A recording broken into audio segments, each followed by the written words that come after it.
Bonjour, je suis Marie Saint-Roch du Monde Zen.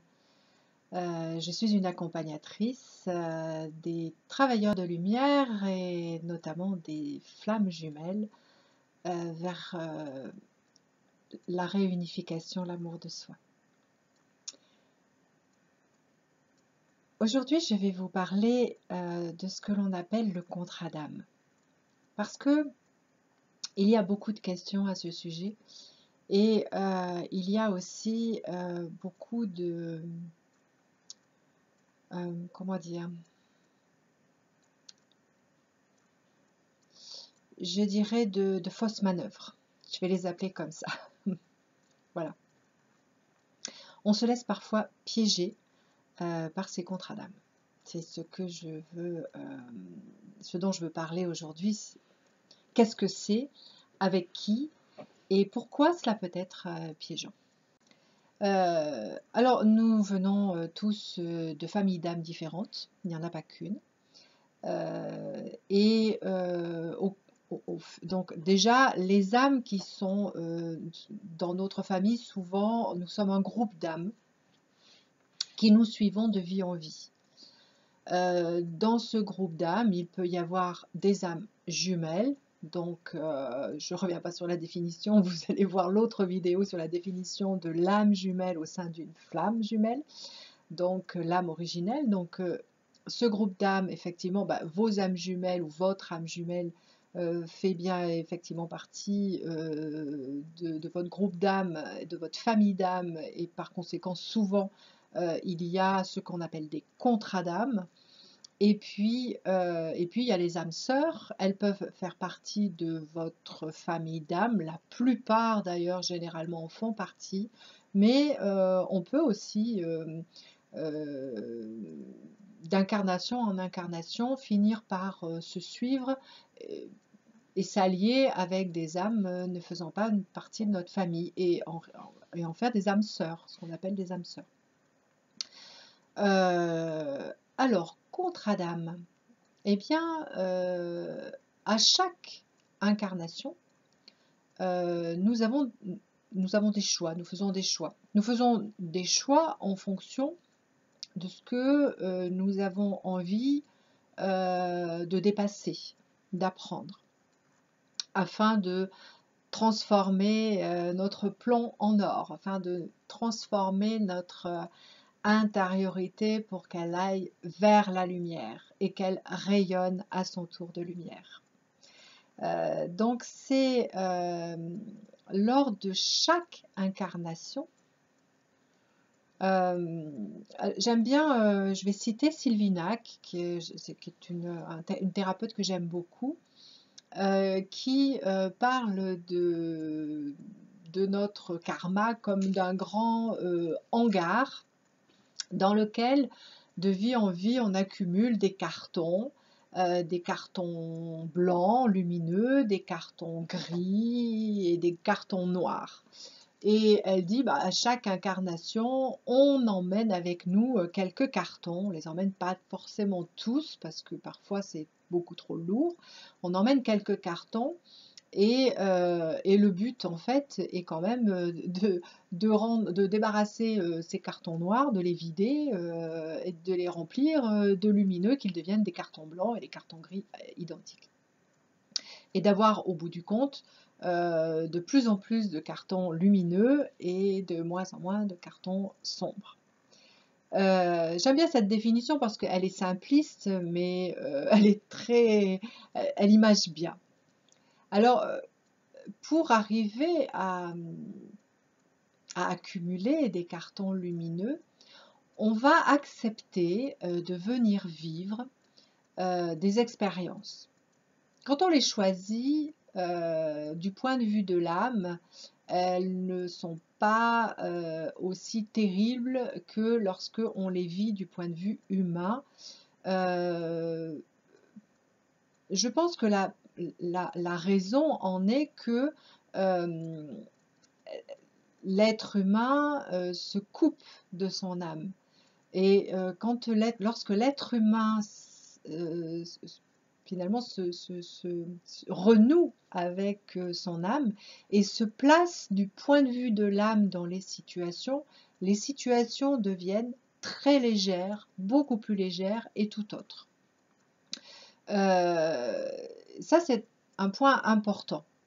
C'est voilà, celui qui peut prendre du recul et se placer du point de vue de son âme va voir dans les situations la positivité de la situation et ce qui va lui permettre d'aller vers son ascension, vers son élévation. Si l'on reste du point de vue humain, bien souvent, ça devient un carton très lourd. Alors, lorsque l'on choisit ces incarnations, on va choisir aussi d'y rencontrer certaines personnes qui vont nous permettre de remplir cette incarnation de tous ces événements qui vont nous aider à devenir lumineux. Et c'est là où on parle de contrat d'âme. On peut, par exemple, avoir des rencontres, avoir décidé avant l'incarnation avec une âme sœur, par exemple, bon, les trucs les plus courants avec une âme sœur, de se retrouver et de pouvoir former un couple, par exemple, mais pas que, hein.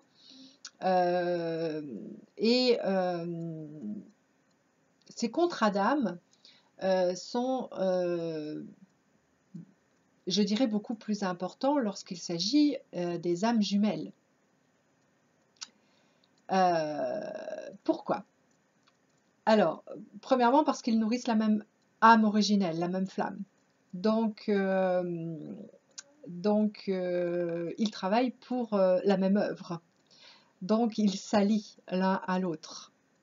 D'où l'importance du contrat d'âme.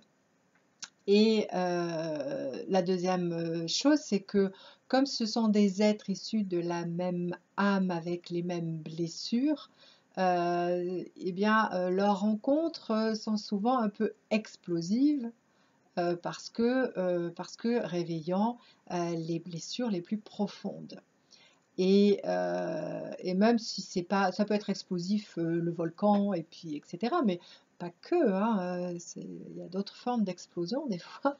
Ça peut être très tranquille l'explosion, mais en attendant, quelque chose qui secoue quand même beaucoup l'être intérieur.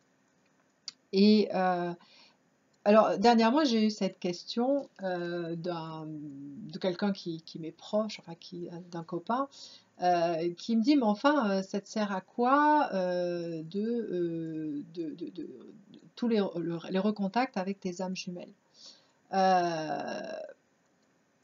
J'ai trouvé, ça m'a fait sourire en fait la question, parce que je me suis dit, vu que c'est une âme jumelle, eh ben, il n'a pas bien compris à quoi ça lui servait du coup. Du coup, je me dis, il a encore quelques expériences à faire pour comprendre à quoi ça sert en fait. Mais évidemment que la rencontre avec son âme jumelle fait partie des contrats d'âme. On ne rencontre pas son âme jumelle comme ça par hasard au détour d'un chemin pour une raison quelconque ou pour aucune raison en fait, etc. Non, si on a son âme jumelle un jour en face de soi, c'est parce qu'il y a bien un contrat d'âme avec son âme jumelle. Par contre, ce contrat d'âme peut avoir différentes formes ou fonctions. Et ça peut être, parce que beaucoup se battent pour être en couple, mais on le sent, hein, ça peut être une notion de couple, mais ça peut être aussi une notion d'amitié, une notion de soutien dans la vie, de marcher un moment, puis peut-être de se séparer un jour pour se retrouver peut-être plus tard ou pas. Tout dépend du choix d'incarnation qui a été fait par les deux âmes. Et le danger, je dirais, c'est de transformer un contrat d'âme déjà en quelque chose d'universel, c'est-à-dire que nous aurions tous les mêmes contrats d'âme. Ce qui me paraît dangereux parce que simplement les âmes font leur choix avant de s'incarner et que les âmes ont toutes leur cheminement personnel à faire. Et donc, aucun ne ressemble à l'autre, donc ça n'aurait pas de sens.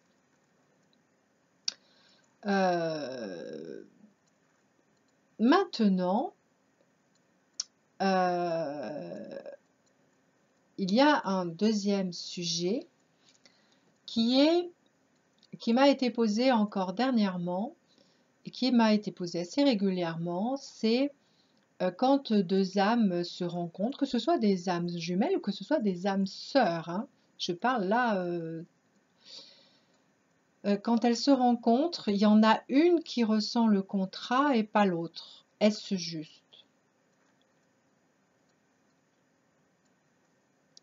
Alors, j'ai envie de dire que la première réponse est: qu'est-ce que ressentir le contrat? Il y a des âmes jumelles qui n'ont pas, ou des âmes sœurs, mais je vais plutôt parler des âmes jumelles puisque c'est quand même celles qui, qui viennent le plus à moi. Mais c'est pareil pour les âmes sœurs, hein. Il y a des âmes qui n'ont pas le discours, le langage spirituel, voilà. Est-ce que pour autant elles sont moins avancées entre guillemets que d'autres? Je n'en suis pas très sûre quand même, hein. Donc je pense que là c'est des jugements parfois qui sont apportés. Mais elles auront à ce moment-là d'autres façons de parler de ce qu'elles ressentent. Elles vont pas forcément dire: «Ah, on s'est rencontrés dans une autre vie déjà. Ah, on est âme sœur» ou «Ah, on est âme jumelle» ou et cetera. Elles vont pas avoir ce langage-là. Mais quand même, elles vont, lors de la rencontre ou après, elles vont quand même avoir, tendance à parler, d'une rencontre qui les étonne. Elles vont avoir des ressentis, qu'elles vont exprimer. Voilà, soyez attentifs à cela. Mais si vous êtes en face de quelqu'un qui vous dit: «Mais moi je ne ressens rien du tout, et oui peut-être qu'on a âme sœur mais ou âme jumelle, mais que voilà», alors faites bien attention à ce respect-là. Et ça, je parle de respect. Je ne dis pas que vous trompez ou pas, et cetera, parce que je n'ai pas de jugement. Et je n'en veux surtout pas sur ces histoires-là. Mais il faut faire quand même attention à votre ego, à vos demandes et en fait, à vos manques, hein. Si vous êtes, par exemple, dans un manque affectif très grand, bah, il faut quand même faire attention de ne pas enfermer quelqu'un dans une bataille de manque affectif, quelqu'un que vous aimeriez attirer en lui disant: «Bah, c'est mon âme sœur ou c'est mon âme jumelle». Tant que la personne en face ne le ressent pas, il faut être respectueux de la personne qui est en face de soi. Voilà. Maintenant, personnellement, je dirais même que j'affirme que, les âmes concernées par les contrats d'âme le ressentent. Je le répète, elles n'ont peut-être pas forcément les mots justes ou spirituels ou et cetera pour le décrire, mais elles vont quand même l'exprimer. Si vous êtes en face de quelqu'un qui ne vous exprime strictement rien, eh bien j'ai envie de dire, prenez du recul face à cette rencontre, parce que peut-être que ce n'est pas une rencontre d'âme à âme, de contrat d'âme. En même temps, on ne fait pas que ça, on ne rencontre pas que des âmes avec qui on a fait des contrats. Enfin, sinon, ça serait pousser très très loin le bouchon de nos vies, et cetera. On est créateur, on a essentiellement demandé à vivre certaines expériences. Après, on n'a pas peut-être signé les moindres expériences avec ceux qui nous entourent. Mais il y a des expériences, par exemple, ça peut être parfois avec un employeur. Personnellement, ça m'est arrivé. J'ai eu sur ma route un type de personne qui d'abord a été une des personnes qui m'a élevée, puis ensuite a été un employeur puis j'ai retrouvé ce type de personne finalement de façon plus serrée, j'ai envie de dire, pour pas dire ce que c'est ou qui c'est. Et là, on voit bien que c'est bien un travail en fait. C'est quand il y a comme ça une répétition comment on appelle ça, d'événements identiques, mais de personnalités, voilà, de personnalités identiques dans votre vie, et pour autant pas placées aux mêmes endroits, alors là, on peut juste se dire, vous savez, on peut dire, mais tu les as attirés, etc. Oui, oui, tu les as peut-être même plus qu'attirés, tu les as peut-être demandés avant de venir t'incarner, parce que ce sont ces personnes-là qui vont t'aider le plus à aller vers cet amour de soi, vers ce recentrage sur toi et cette capacité à prendre cet amour universel et inconditionnel. Alors oui, des fois, ça fait un peu mal, hein, parce que des fois, on se dit, mais c'est dur ou c'est difficile, ou etc. C'est là où il est important de se placer sur le point de vue de l'âme et non pas de l'être humain, même si en tant qu'être humain, il faut prendre soin de soi, il faut, il faut faire attention à soi. Mais voilà, les contrats d'âme, c'est parfois des personnalités qui sont placées sur notre route comme ça et qui nous amènent à évoluer, à transcender, à guérir nos blessures, à transcender de l'ombre pour de la lumière en fait, hein. Alors, l'autre grande question est, oui, mais on a vu le contrat d'âme, les deux âmes, on a vu le contrat d'âme, mais l'autre n'est pas au rendez-vous. Il y a une des deux âmes qui n'est pas au rendez-vous. Et oui, ça arrive aussi. Pourquoi? Parce que chaque être a son cheminement et que chacun a son chemin de vie, puis a ses choix à faire, et parfois s'éloigne par les choix, s'éloigne du chemin de vie. Et il me semble que j'avais fait une vidéo au tout début d'ailleurs sur le chemin de vie. Vous pourrez aussi aller la voir. Donc s'il s'éloigne trop de son chemin de vie, il peut se trouver au rendez-vous comme il peut ne pas s'y trouver. Mais il peut se trouver au rendez-vous, mais la personne n'ayant pas fait assez de cheminement intérieur, elle peut aussi refuser ce rendez-vous par peur, parce qu'elle n'a pas guéri ses blessures, parce qu'elle ne comprend pas, parce qu'elle n'a pas l'entière compréhension, vu qu'elle a un petit peu lambiné en cours de route, etc., etc. Et alors là, qu'est-ce qui se passe quand un rendez-vous est raté? Alors, je connais une thérapeute qui a vécu la même chose que moi-même j'ai vécu, parce que ça m'est arrivé. Et je l'ai ressenti en tant que thérapeute chez d'autres personnes. Là, on entend l'âme pleurer, et l'âme pleure. Et ça n'est pas l'être humain qui pleure, c'est l'âme. Parce qu'elle sait qu'elle rate un rendez-vous important. Alors, je peux en parler aujourd'hui parce que la question que je me suis posée longtemps, c'est qu'est-ce qui se passe?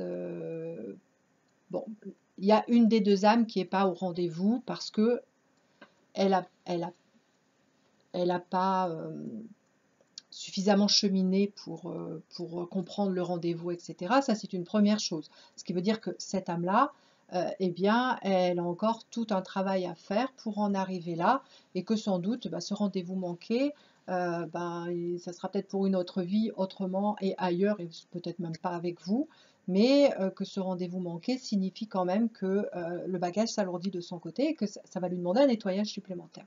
Ça, c'est une première chose. Mais la deuxième, c'est vous.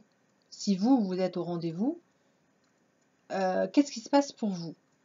Eh bien, moi, ce que j'ai constaté, c'est qu'il va être donné à la personne tout ce qu'il faut sur sa route, mais de façon différente, pour qu'elle arrive quand même à réaliser le travail qu'elle aurait dû réaliser avec cette âme qui n'est pas là, avec ce contrat d'âme. Puisque ce contrat d'âme part d'une idée que deux âmes se regroupent pour vivre quelque chose ensemble, et ce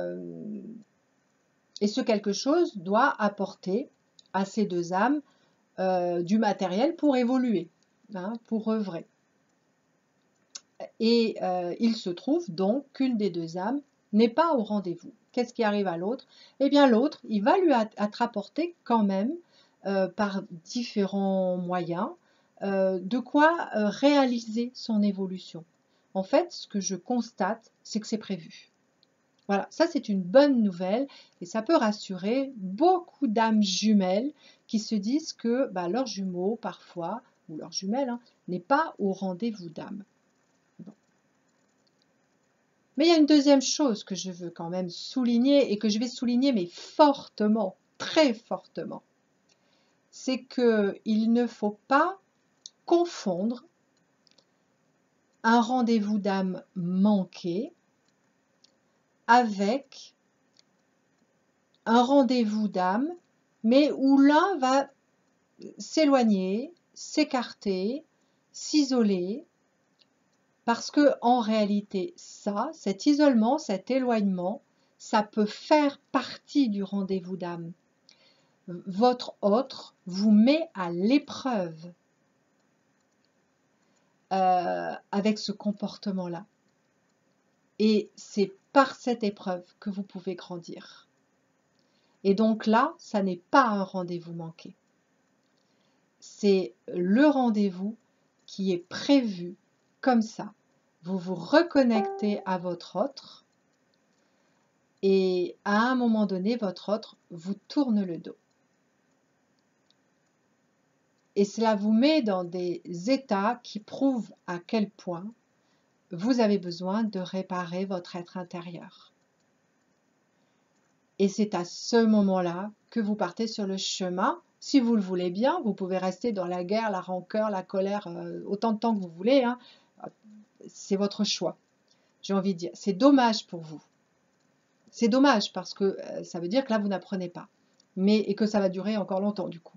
Mais vous pouvez aussi faire le choix à ce moment-là d'aller à la rencontre de vous-même, de comprendre qu'est-ce que l'autre est venu soulever dans votre vie, dans votre être intérieur, pour finalement vous mettre un peu dans cet état-là de manque, de peur, de toutes ces blessures qui reviennent, le rejet, l'abandon, la trahison, toutes ces blessures-là qui se réveillent au contact de cet autre. Donc là, il faut faire attention, c'est pour ça que je dis bien, il y a des rendez-vous d'âme manqués, très sincèrement, il y en a. Mais je pense que dans beaucoup de rendez-vous d'âmes jumelles, il y a beaucoup de rendez-vous d'âme qui sont générés tels qu'ils sont vécus. C'est-à-dire que les deux âmes vont se rencontrer, se croiser, se reconnecter, et l'une des deux va sembler ne pas faire le parcours, ne pas faire la route. Et va sembler s'éloigner de son jumeau et de sa jumelle. Et je dis bien sembler parce que je me place sur un point de vue de l'âme. Humainement, c'est exactement ce qui se passe humainement. C'est que l'autre, il ne vous parle plus, ne vous donne plus de nouvelles, ou ne veut plus vous voir, ou que sais-je. Hein. Mais du point de vue de l'âme, la connexion, elle est toujours là. Et c'est en œuvrant en vous, en faisant entrer cette fameuse lumière en vous, que petit à petit, vous prenez le chemin de cette connexion d'âme, que vous ressentez l'autre sur cette connexion d'âme et que vous ne le recherchez plus sur le plan terrestre. Je dirais qu'à ce moment-là, il est fort possible que les liens puissent se refaire sur le plan terrestre. Mais seulement à ce moment-là. Donc, toutes les âmes jumelles qui continuent à se courir derrière, à vouloir à tout prix être avec leurs jumeaux, sans faire cette œuvre intérieure, se font souffrir et font souffrir leurs jumeaux. Et moi, je connais des jumeaux, depuis que je connais les jumeaux d'âme, je connais des jumeaux, c'est sans arrêt, je les vois sans arrêt courir après leur autre, et puis se mettre en couple, et puis se séparer, puis se remettre. Souvent, c'est des histoires de couple en plus, hein, se remettre, se séparer, se remettre. Et en fait, on se fait beaucoup souffrir, mais on avance peu. On avance peu sur soi. Parce que on est sur l'autre, on n'est pas sur soi, sur le travail en soi, de soi, avec soi. Et tous ces contrats d'âme nous amènent plutôt à cette réalisation-là. Enfin, un dernier point. On n'oblige jamais une autre âme à accomplir son contrat d'âme. Même si vous êtes en face d'une âme qui reconnaît votre lien, mais qui n'en veut pas. Surtout, vous n'avez pas à l'obliger à reconnaître ce lien et à vivre le contrat d'âme.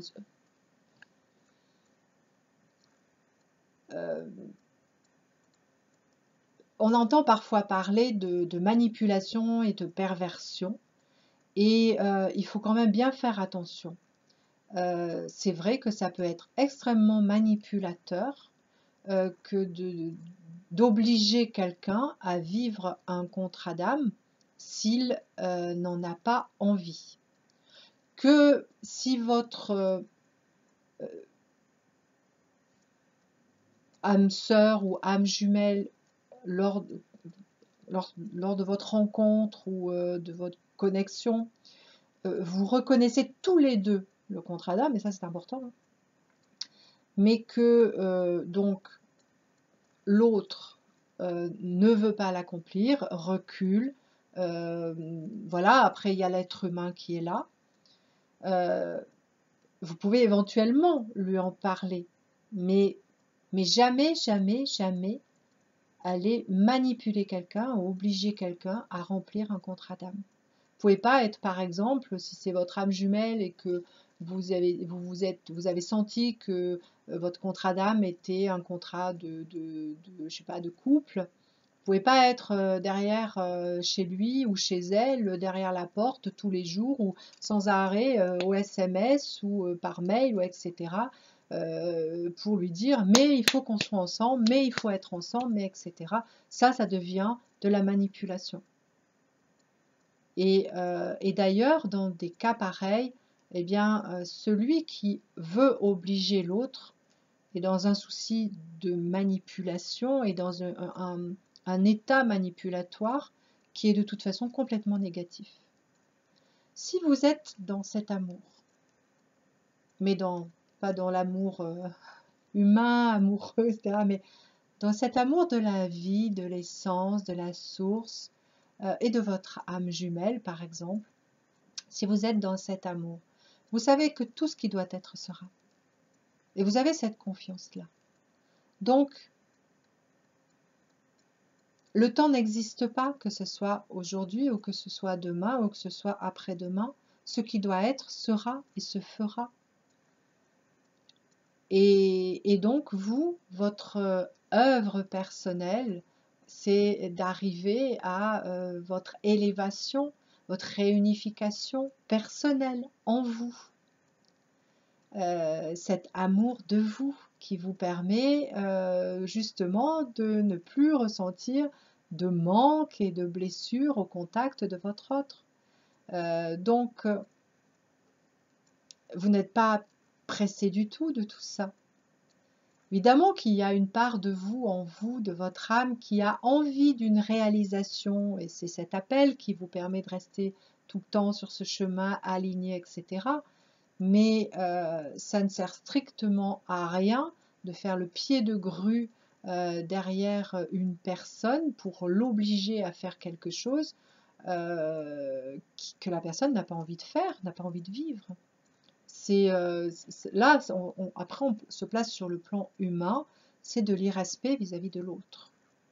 C'est pas de l'amour.